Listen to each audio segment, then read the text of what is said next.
I'm Rebecca Cunningham. I'm our interim vice president for research here at the University of Michigan. I'm also on the leadership team and one of the PIs of our FACS grant here, and I just cannot be more thrilled to start having this conference here today. We came together as a group with our funding. We're in our beginning of our third year now to address this, the second leading cause of death among kids and the leading cause of death among our high school age kids in the country. And to really start to build capacity in the field. And for that, I am very grateful. We have our funders here, our project officer, Dr. Maholmes, for the NICHD to help us build capacity for this, and recognizing the issue that it is and the problem of death among the kids in our country and how we can come together to work on them as a field and as science. And we have been working steadily on that over the past couple years, and seeing all of you here together today and knowing that there's about another 150 people on live stream as well. It's just really a very historic moment. It's really a dream. When I think about 5 years ago that I could have named and about all 6 people who were continually working on this field, some of whom are in the room on one hand, maybe 10, that now this together, this is a field.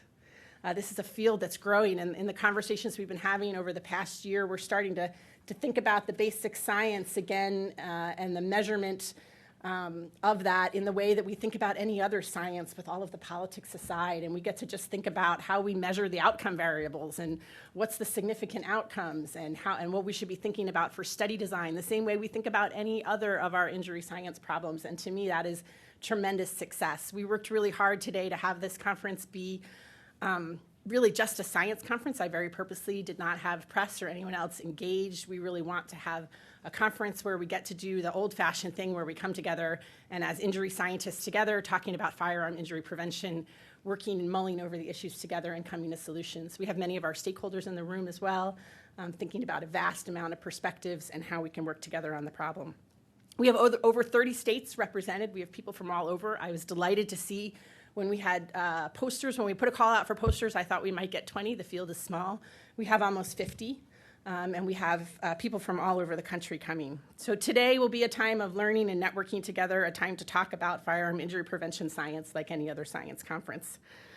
We know that as we see this rise in death rates, and our speakers will talk about those today, we know that we have to do something to start to address this, and that firearm research is not only allowed but needed. There's certainly no ban on this. There's not enough funding, but with the funding that we do have, thank you very much from the NIH, as well as with the other funding that people have cobbled together, as well as their volunteer time and efforts and internal resources, we are beginning to build that field. And firearm research is 100% injury prevention. Firearm injury prevention research is completely needed, and we really must. And I think when I look at this group today and know all the many more people that are watching on live stream, we know we're way past a tipping point for not having this be a field. This field is only going to continue to grow. We will have another conference next year. I think we're going to need a room twice the size. I really hope we will. I see that happening. So together we're building the field, and these new initiatives with several people in the room are sort of metastasizing and building upon each other. We now have leaders in the room from many other centers. There's a center in New Jersey on firearm research. There's a center in California. There's a center in Washington. This is growing. And by working together is the way that we will do this. I want to give a call out here. Our FACS team here is a leadership team led by Dr. Mark Zimmerman, can stand, yes, and Dr. Pat Carter. I don't see Lynn Massey and Lainey here, yeah, who have been responsible for all of the logistics and the glue of pulling off both this event as well as a lot of our work together. For those of you who are new to FACS, and I have our website up here, in our first 2 years, we accomplished much of our work, which was around capacity building, to develop together a research agenda for the field for children and adolescents, and you can find that on our website, as well as reviews of the literature across risk and protective factors, primary and secondary prevention, policy, what is known, what is out in the literature, and that our group of content experts has reviewed. We also have on here a data repository on our website where we have almost 100 data sets archived that are publicly available and downloadable for students and trainees and junior faculty, and any of you who want to dig into the science and see what is already out there. I'm also really excited that when I talked about the field growing and metastasizing, that this 2 weeks ago that President Schlissel here at the University of Michigan announced that the University of Michigan will begin planning for a full campus-wide firearm injury prevention research initiative so that we can build the full capacity of our scientists across the University of Michigan to be focusing on this research and public health problem. And as we do that, and as we see other schools and colleges across the country begin to focus on this, we hope that your schools too, as they have taken up the cause for transportation safety with 30 centers across the country, with cancer research, with almost a research institute for cancer on every campus, that your campuses, wherever you are too, will also start to make this a priority area given the leading cause of death that it is among our children. And so now I would like to turn over the podium to Dr. Zimmerman.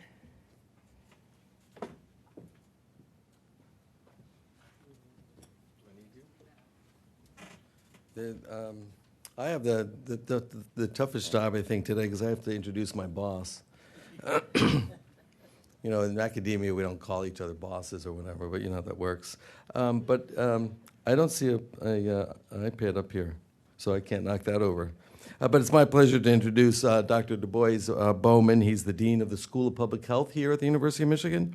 He began his tenure as our dean a year ago. Almost a year ago to the day. It's pretty close to right exactly when you started. So I'm delighted to be introducing him. Dr. Bowman received his Bachelor of Science degree in mathematics from Morehouse College and his Master's of Science degree in biostatistics right here at the University of Michigan. And then he went to get his PhD at the University of North Carolina in Chapel Hill. His research focuses on the statistical analysis of brain imaging, mining data sets to understand mental and neurological disorders such as Parkinson's, Alzheimer's disease, depression, schizophrenia, and substance addiction. His research has helped reveal brain patterns that reflect disruption from psychiatric disease, detect biomarkers for neurological diseases, and determine more individualized therapeutic treatments. And so please welcome Dr. Bowman to the podium. I'm sorry? Oh, what are we doing? Picture of them.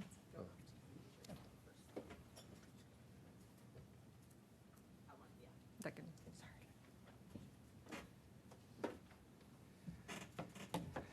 Thank you, Mark, for the gracious introduction. And good morning to all of you. And thank you for joining us here at the University of Michigan. As I stand before you, I feel an overwhelming sense of urgency. And all of you work in the area of firearm death and injury, so I know that you share this sense of urgency. We see news about the topic seemingly everywhere in society, and for so long in the media and through other channels, the topic is presented or reflected as a political one. But I'm sensing a shift in society. I sense that people are starting to see and recognize this issue for what it is. And under any circumstance, from any perspective, it's a major public health crisis of our time. I'm optimistic that we're up to the task of addressing this problem. We have a history of solving difficult and complex problems as a society, but only when we have the courage to name them.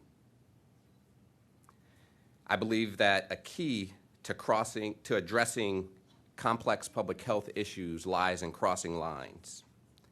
We must have the courage to cross lines and step outside the boundaries of politically safe discourse to say enough is enough. We must embrace the challenge to cross the lines of ideological differences, and far before we get to divergent ideology or political strife, there are things that all citizens can agree on and work toward to keep our children and our communities safer. We must be bold and cross the lines to name and openly discuss some underlying societal factors that place some communities at greater risks. We must cross lines of our academic disciplines and seek partnerships with community, government, and private sector stakeholders. I see examples of the power of such partnerships today in this room.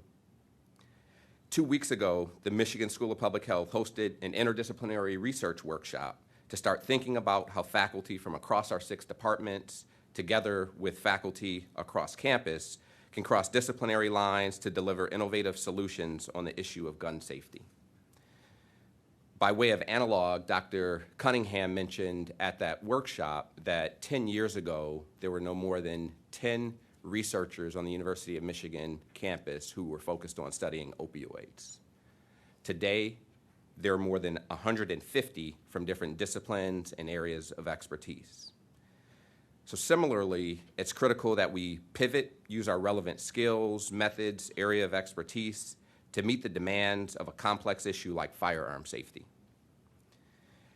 It'll take public health professionals from epidemiology to biostatistics, health behavior, health education, health policy. It requires going outside of public health and engaging our colleagues from other disciplines and other academic institutions and building strong ties, even outside of academia, to have the collective strength of community partners, law enforcement, emergency room doctors, engineers, social workers, legal scholars, policymakers, among others. We all have to get comfortable crossing lines, and I think FACS is a wonderful model for doing so. I'm proud that the School of Public Health is part of this group in helping to lead on the issue. In a recent podcast that we do at the University of Michigan School of Public Health called Population Healthy, Dr. Cunningham uses the phrase, taking back the F word, to emphasize the need to start talking about firearms again. And as she just alluded to a few moments ago, on October 3rd, University of Michigan President Mark Schlissel did his part to take back the F word. During his annual leadership breakfast in front of university regents, deans, executive officers, media, external partners, he announced that the university would pursue a university-wide firearm injury prevention research initiative, which builds on the university's strengths and commitment to this area. The University of Michigan has secured more than $12.5 million in federal research funding just since 2017 to study firearm injury prevention. And the School of Public Health recently announced plans to house a $6 million multidisciplinary, multi-institutional center that will provide schools with training and technical assistance to prevent school violence and serve as a national research and training center on school safety. These initiatives will help Michigan be a convener of experts and key stakeholders to collectively take back the F word and have a commitment to cross lines to effect positive change. So I'm honored that all of you are with us today to make progress on this critical issue.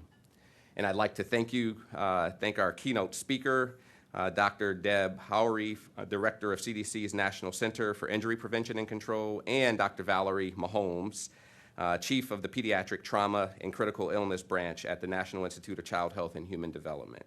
She'll be sharing some details about the NIH portfolio on this issue. So I look forward to hearing more just about the outcomes, and thank you all for your commitment, again, to this critical public health issue. I have the pleasure of introducing our next speaker, who is Dr. Valerie Maholmes. Dr. Maholmes is the Chief of Pediatric Trauma and Critical Illness Branch at the Eunice Kennedy Shriver National Institute of Child Health and Human Development at the NIH. In her role as branch chief, she sets the vision and strategic priorities for research that address the continuum of psychosocial, behavioral, biological, and physiological influences that affect child health outcomes in trauma, injury, and acute care. I will also add that she's our project officer and that we appreciate all of her support as we have moved facts out. Please welcome Dr. Maholmes to the stage.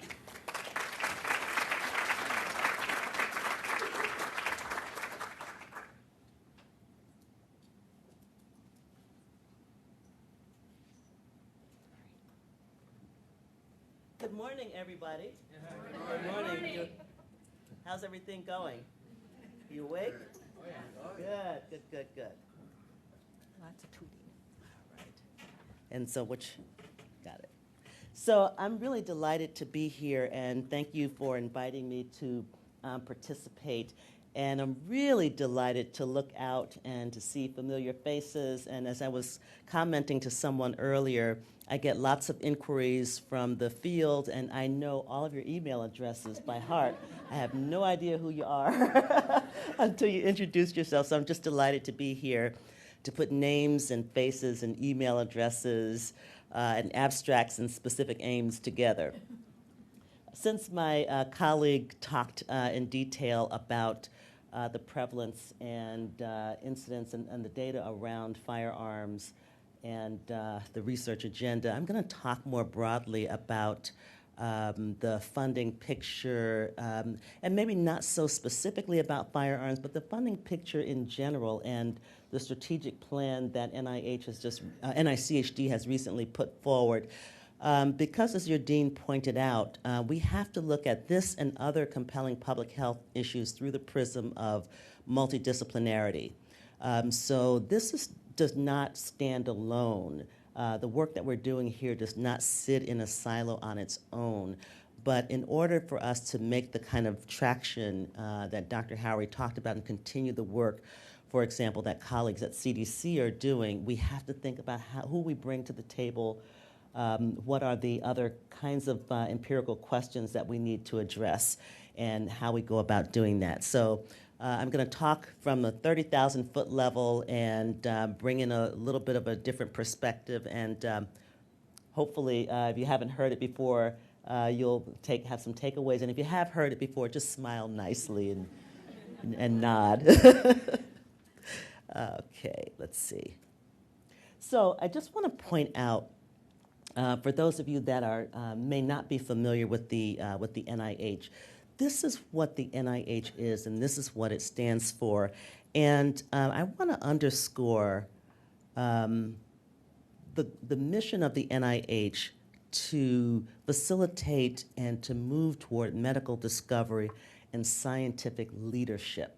So our job is not only to pursue these critical questions, but to build the next generation of researchers and to use the data, the evidence that Deb talked about, to exact leadership in these areas so that we can wrap our arms around these seemingly intractable problems and to address them. So I want to take us back a little bit. The NIH hasn't always been the NIH that we know about, the 27 institutes and centers. In fact, when the NIH started, all the work was done primarily on campus. It was largely intramural. The work was done in a one-room laboratory on Staten Island and operated within the Marine Hospital Service, which was a predecessor to the U.S. Public Health Service. And the lab evolved into the Hygienic Laboratory, which moved to D.C., and with the Ransdell Act, became the National Institute, singular, of Health. And I just want to highlight this because embedded in the legislation is the importance of making this work available to the public and having public support for the funding of medical research. Here's a little bit of a walk in the past. You'll see the Hygienic Laboratory to your left. You'll see Dr. Ida Bengtstrom, the first woman to be hired as a bacteriologist in the lab. You'll see down at the bottom President Roosevelt dedicating the new campus on the NIH. And there was a point at which the National Institute of Health became the National Institutes of Health and started building and adding institutes as time progressed. And you'll see Dr. Shannon, who was the director in the 60s, to receive a distinguished civilian award from President Lyndon B. Johnson. So we have a storied history, and as I mentioned, now the NIH comprises 27 institutes and centers, not only on the NIH campus, but abroad in the greater Maryland area, and there are labs all across the state and the country. We also have the National Institute of Environmental Health Sciences, which is in Durham, North Carolina. The clinical center, which sits on the campus, now is the largest hospital specifically devoted to clinical research. So I thought it was important to kind of connect these dots, to talk about scientific leadership, and to talk about the fact that this was an evolution of having just work done on the campus at the intramural level to moving it out to having public dollars, public access to research, and public support for medical research. Now, the founding of the NICHD happened in 1962 under the leadership of President John F. Kennedy. And what I love about what he said at that time really speaks to the role that the NICHD plays in funding the kind of research that you all conduct, but also looking at where there are synergies across multiple disciplines. So what he said is that we will look to the National Institute of Child Health and Human Development for a concentrated attack on the unsolved health problems of children and of mother-infant relationships. This legislation will encourage imaginative research into the complex processes of human development from conception to old age. And for the first time, we will have an institute to promote studies directed at the entire life process rather than towards specific diseases or illnesses. And I think that is really important, and we've tried over the years of our founding to have our mission speak to that. So we are one of the few NIH institutes that does not focus on a specific disease, but rather looks at how diseases and conditions affect children and families. I love this picture because you can see Eunice Kennedy Shriver giving her brother the pen to sign the legislation for the establishment of NICHD. And this is really important because, as you know, the Kennedy family had family members with intellectual and developmental disabilities, and they were really focused on solving and addressing some of these issues. In 2007, under the leadership of the late Senator Edward Kennedy, the institute was renamed the Eunice Kennedy Shriver being italicized, and we are required to italicize Eunice Kennedy Shriver, National Institute of Child Health and Human Development, focusing on her unwavering support of this institute and her work in this area. So I say all that to kind of bring us forward to today. The NICHD continues to support the research that it was founded to support, but more recently in 2012, late 2012, early 2013, under the leadership of our former director, Dr. Alan Guttmacher, our branch was formulated. NICHD had already been funding injury research and research on trauma and research on critical care, but it was diffuse. It was all throughout the scientific branches of the NICHD. And from advocacy by researchers and organizations like SAVOR, the leadership felt it was really important to have all of this research have a home and to be funded under the big tent of pediatric trauma and critical illness. So we are now supporting research. This is 6 years in for us that's looking to engender research in this area, to encourage research, I should say, stimulate research in this area to help reduce all forms of childhood injury, trauma, and critical illness. Now, those of you who know me know that when we were deciding on this vision, my goal was to eradicate it all. Just eradicate it, wipe it out. But they kind of pulled me back and said, let's start with reducing. So we changed the language here to reduce all forms of and aspects of childhood trauma. And that's our goal. And that's why our branch was founded. We have two big programs that constitute the work of our branch, and many of you have talked to the program officials in our branch. We have a critical care portfolio, and we have a trauma portfolio.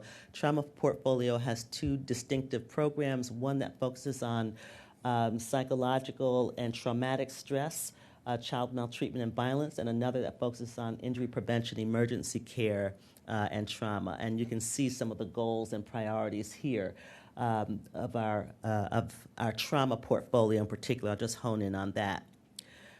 In that particular portfolio, you can see that since our founding, we have invested a significant amount of resources annually to build that portfolio, and that comes from the good work that you all have done. We fund about 80% of what we fund is through the investigator-initiated channel, meaning that we have had a few calls for application or requests for applications and specific program announcements, but you have been diligent in submitting your applications through the parent initiatives, and we have been funding meritorious science accordingly.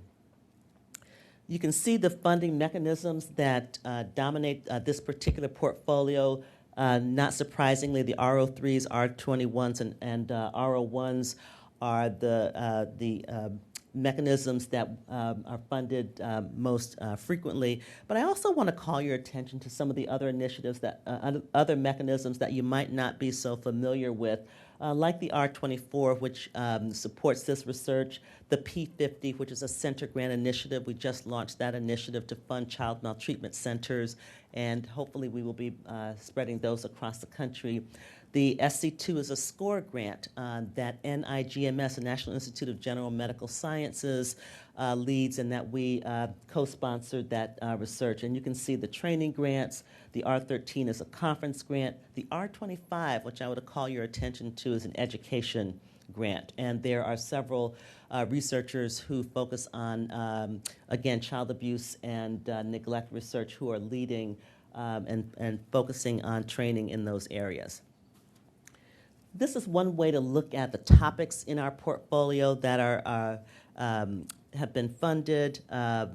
Most of the peak is related to the child maltreatment research, but you can see where the gun violence research lies and violence research lies in that portfolio in terms of frequency.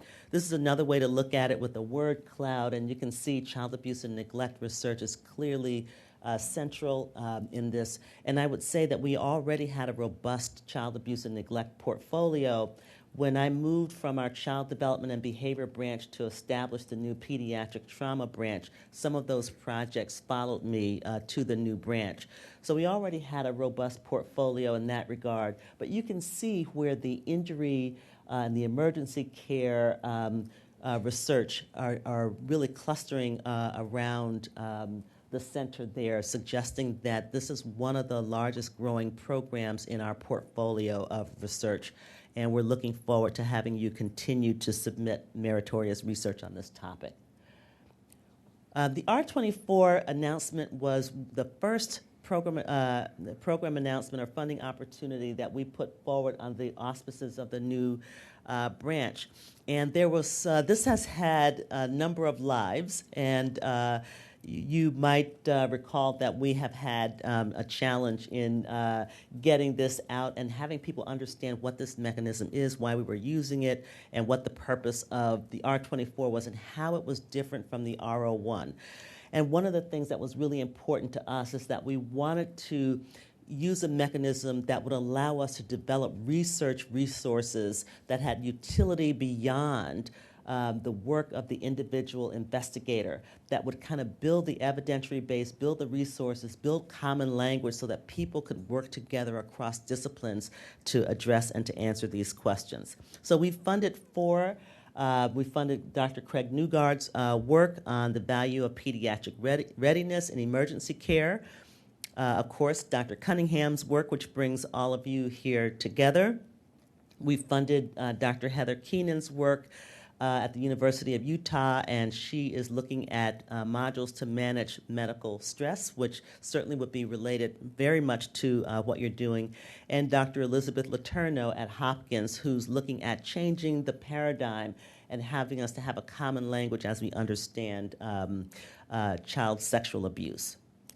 So I'll just say very briefly that you can see that the funding for injury research has been relatively stable and continuing to increase over the fiscal years. This is information from the NIH Reporter. This is a public data set looking at all of our funding over the years, so you can search this on your own and find this information. But you can see all the injury categories. Some of these are overlapping so that this is not additive, but you can see the investments in this work. You also see the investments in violence research that we have supported, or that the NIH in general has supported across the NIH institutes, not just the NICHD. For the NICHD, this is a couple of years old, but the trend in funding remains about the same. You can see that we've supported child maltreatment research at about $10 million annually. The unintentional injury research at about $36 million, and the violence research at about $35 million. We've recently published a notice of special interest or scientific interest on emergency medical services to children. It's hot off the press, so I would encourage you to take a look at this to see how your work might fit within the priorities and the objectives for this new funding announcement. We're encouraging you to submit your applications. We're looking for RO1s, R21s, and RO3s on this topic. There is also a trans-NIH funding opportunity on dissemination and implementation. So some of the work that you're doing certainly might lend itself toward this. And I'll end with just saying a few words about the NIH strategic plan, or the NICHD strategic plan, which was just launched last month under the direction of our new NICHD director, Dr. Diana Bianchi. Our mission will remain the same, but the focus of the new strategic plan is on healthy pregnancies, healthy children, healthy and optimal lives. And you can still see within that mission statement improving the lives of children and adolescents and optimizing abilities for all. You can still see that thread of focus that was part of the original intent of founding the NICHD. So there are 5 themes. I'll call your attention to themes 4 and 5, improving child and adolescent health and advancing safe and effective therapeutics and devices as areas where you might want to call attention to, pay attention to. And in fact, the scientific opportunities for injury research really lies within theme 4, where the crafters of this strategic plan laid out areas where exposure to trauma and violence would be relevant. And here's another area where the exposure to trauma and violence in theme 4 would be relevant. So I would encourage you, if you haven't already seen that plan, to take a look at the plan and to see where your work might fit. One of the other areas of that plan was on cross-cutting topics and themes. And so the goal is that every program, every announcement would have some relevance to one of these cross-cutting themes. So health disparities is one of these areas, and I would encourage you to think about gaps in health disparities in the work that you're doing.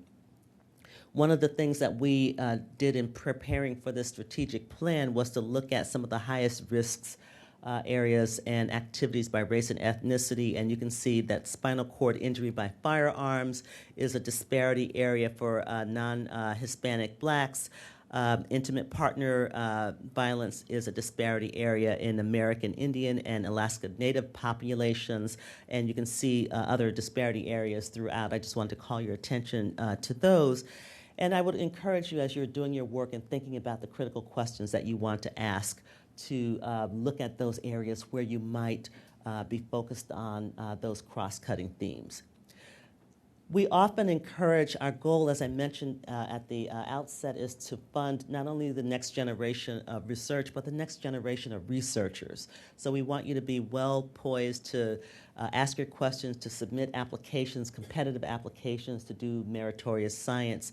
And we often have these regional training and sessions and workshops to help you ask and answer relevant questions. There's one coming up in Phoenix in November, and especially for you early career investigators, I would encourage you to do so, where you can learn about new policies that might be relevant to your work. So with that, I will stop and thank you for your time and attention, and thank you for the work that you're doing, and just encourage you to continue doing good work. Thank you.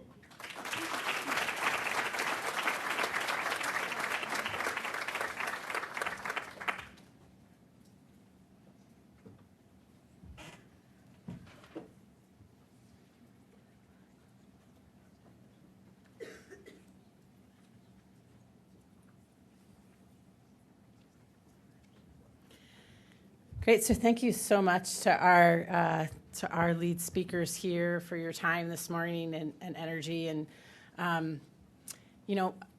have a few housekeeping items, and then we're going to move on to our day. But I just want to say, so some of the things that I hear from that talk this morning in my translation are, first of all, I have every intent, whether you like it or not, to try to rearrange your word cloud.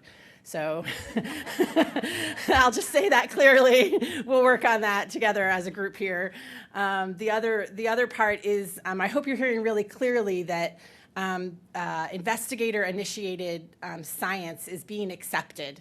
So we have a lot of posters here today. The work is often preliminary and really early and funded at these really low levels, and that's going to need next steps. And when you're getting to those next steps, you're going to think about some of these framings and pieces and ways to submit them.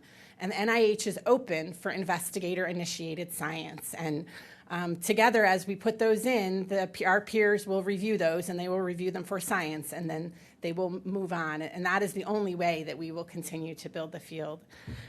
So with that, I'll move on to a couple of housekeeping items. First, I'd really like our FACS Consortium funded members, we spent the day yesterday together, if they could just stand, because we've been working really hard together for the last 2 years, so that you can be recognized for the work that you've been doing to put this together.